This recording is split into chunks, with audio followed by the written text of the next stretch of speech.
আসসালামু আলাইকুম বন্ধুরা, আশা করি সকলেই ভালো আছেন।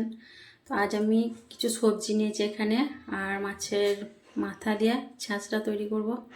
আর এখানে আমি একটা রুই মাছের মাথার অর্ধেক নিয়েছি আর ভালোভাবে পরিষ্কার করে নিয়েছি। আর এখানে নিয়েছি কিছু বরবটি, পুঁই শাকের পাতাটা আলাদা করে নিয়েছি ডাঁটি থেকে।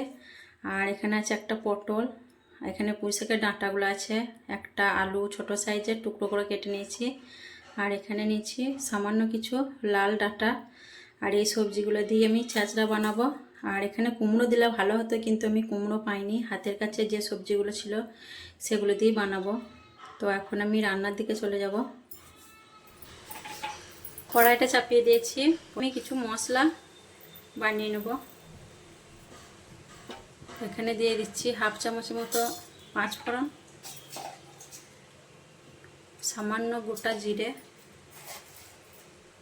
আর সামান্য ধনে, গোটা ধনে, আর দুটো শুকনো লঙ্কা,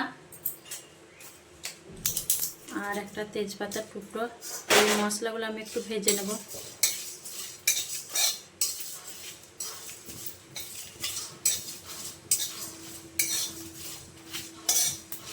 আর মশলাটা ভাজা হয়ে গেলে আমি এটা ঠান্ডা করতে দেব, তারপর এটা আমি শিলে গুঁড়ো করে নেব। খুব বেশি ভাজবো না, একটু হালকা লাল লাল করে ভাজবো। আমার ভাজা হয়ে গেছে, সেন্ট চলে এসছে মশলাটা। এখন আমি এটা নামিয়ে নেব। এখানে আমি পাঁচফোড়ন, জিরে ধনেগুলো তুলে নিয়েছি, আর গোটা লঙ্কাটা আর একটু ভেজে নেব। আর এই মশলাটা যে কোনো সবজি রান্নায়, ছাঁচড়া বা চচ্চড়ি রান্নায় দিলে খেতে খুবই ভালো লাগে। আর এর মধ্যে গরম মশলাও দেওয়া যাবে, কিন্তু আমার গরম মশলা গুঁড়ো আলাদা করে করা আছে, তাই আমি এখানে দিলাম না, ওটাই দেবো। আর লঙ্কাটা আর একটু ভেজে নিয়ে তুলে নেব। তো এগুলো আমার ভাজা হয়ে গেছে, এখন একটু ঠান্ডা করতে দেবো আর সাইডে রেখে দিচ্ছি। এটা এখন একটু পর আমি গুঁড়ো করে নেব। আর এখন আমি কড়াইয়ের মধ্যে সরষের তেল দিয়ে দিচ্ছি। তেলটা একেবারেই দিয়ে দেবো, মাছের মাথাটা ভাজবো আর এর মধ্যেই রান্না করে নেবো। তেলটা একটু খুন্তি দিয়ে চাড়িয়ে নিচ্ছি।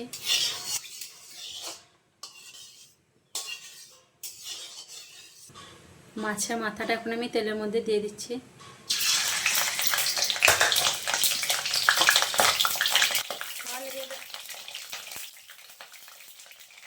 একটু করে নুন আর হলুদ দিয়ে দিচ্ছি, আর নুন হলুদ দিয়ে আমি উল্টো পাল্টা করে মাছের মাথাটা ভেজে নেব।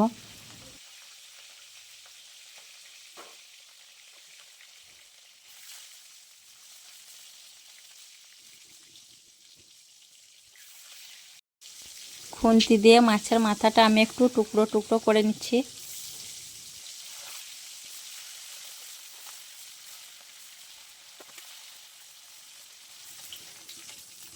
মাছটা ভাজা হয়ে গেছে, এখন তুলে নিচ্ছি। তেলের মধ্যে দিয়ে দিচ্ছি 2-3টে শুকনো লঙ্কা ছিঁড়ে দিলাম।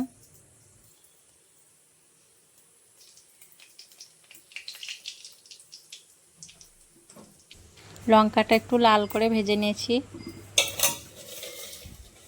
এখন তেলের মধ্যে দিয়ে দিচ্ছি পেঁয়াজ কুচি। পেঁয়াজটা একটু খুব ভালোভাবে নেড়ে চেড়ে নেব। সামান্য নুন দিয়ে দিচ্ছি, যাতে পেঁয়াজটা তাড়াতাড়ি ভাজা ভাজা হয়ে যায়। পেঁয়াজটা একটু লাল লাল করে ভেজে নেওয়ার পর এখন আমি কেটে রাখা আলুগুলো দিয়ে দিচ্ছি।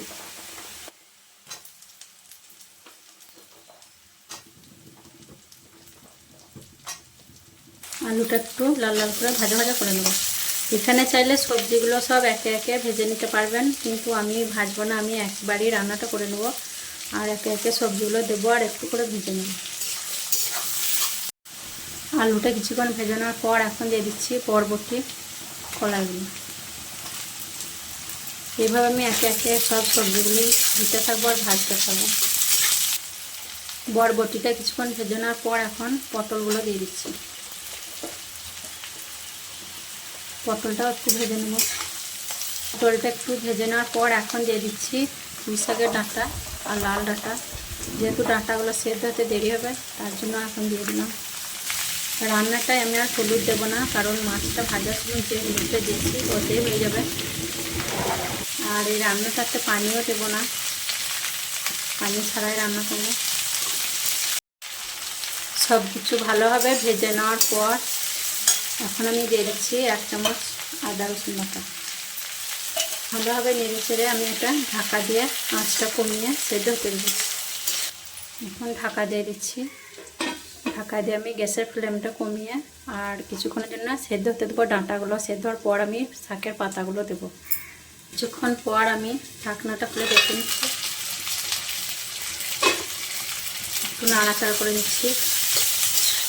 আলুটা সেদ্ধ হয়ে গেছে আর ডাঁটাগুলো সেদ্ধ হয়ে এসছে। আর এখন আমি পুঁই শাকের পাতাগুলো দিয়ে দেবো।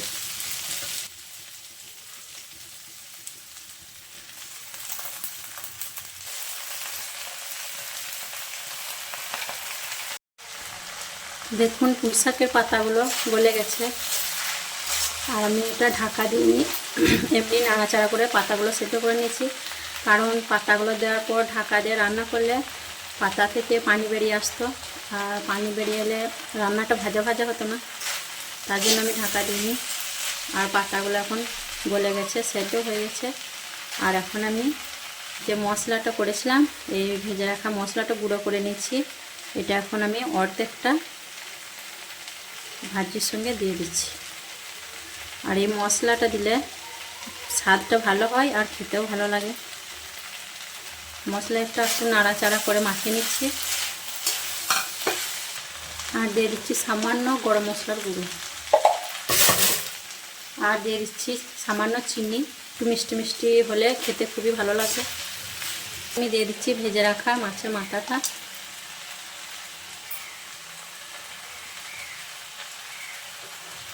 ভালোভাবে নাড়াচাড়া করে নেব। ভালোভাবে নাড়াচাড়া করার পর এখন আমি এই খুন্তিটা কড়াইয়ের মধ্যে দিয়ে রেখে দিচ্ছি। ঢাকনাটা এইভাবে একটু ফাঁক করে আমি এটা আরও কিছুক্ষণ হতে দেব। এই কারণে ফাঁকটা রাখবো যাতে ভিতরটা ঘেমে না যায়। আর এইভাবে ঢাকনাটা ফাঁক করে দিলে রান্না থেকে তেলটাও ছেড়ে বেরিয়ে আসবে। কিছুক্ষণ পর দেখুন রান্না থেকে তেলটা ছেড়ে বেরিয়ে এসছে।